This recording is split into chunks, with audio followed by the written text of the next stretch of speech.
Assalamu alaikum warahmatullahi ta'ala wabarakatuh. Barkanmu da sake kasancewa tare da ku a cikin shirinmu mai albarka. Idan yau ne farkon zuwan ka wannan channel, ka danna mana subscribing kana ka danna mana ƙararrawar sauti ta yanda da zarar mu ɗora shirye-shiryenmu za ka samu sabo. Kai tsaye daga tashar Hausa Records. Wani gawurtaccen al'amari ya faru a nan unguwar Jan Bulo, garin Kano.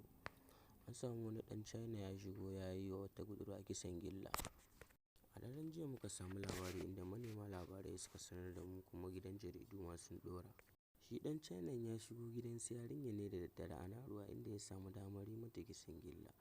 Ga farkon labarin. Sun ɗau shekaru biyu shi da ita, saurayi da budurwa ne.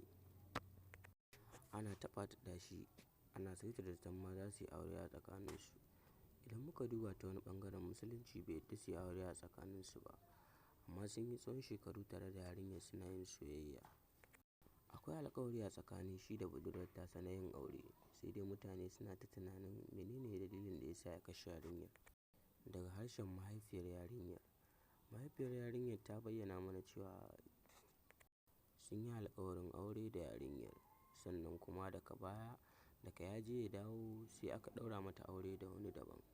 Menene dalilin yin hakan? Mahaifiyar yarinyar ta sanar da mu cewa tabbas akwai alƙawarin aure a tsakaninsu, amma sun yi ƙoƙarin fahimtar da shi cewa addininmu bai yarda musulma ta auri namiji Kiristan ba. Ya gaza fahimtar hakan, shi ne ya yanke hukunci kawai zai kashe yarinyar. A daren jiya ya bayyana, ya je gidan su yarinyar, ya ta buga ƙofa ba su buɗe ba. Ƙarshe dai suka buɗe ƙofa, har ya samu nasara ya shiga ɗakin yarinyar ya mata kisan gilla, ya caccaka mata wuƙa. Ɗan China ya bayyana cewa ba niyyar kashe ta ba, barazana ya niyyar yi mata.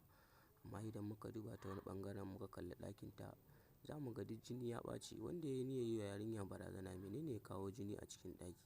Shi Chinese man ɗin ya yi la'akari ne da cewa menene dalilin da ya sa za a yi mai alƙawarin aure bayan kuma an san hakan ba zai faru ba. Iyayen yarinyar sun sanar da mu, sun yi ƙoƙarin sanar da shi, to bai fahimta ba, shi ne kawai ya yanke hukunci bari ya kashe yarinyar. A yanzu haka hukuma ta kama shi, kuma ana tunanin za a yanke mai hukunci kamar yadda doka ta tanada, bayan ƙasarsa ta ba da umarnin yin hakan. Mun gode. Idan ka manta ka danna mana subscribing kana ka danna mana ƙararrawar sauti ta yanda da zarar mu ɗora shirye-shiryenmu za ka samu sabo.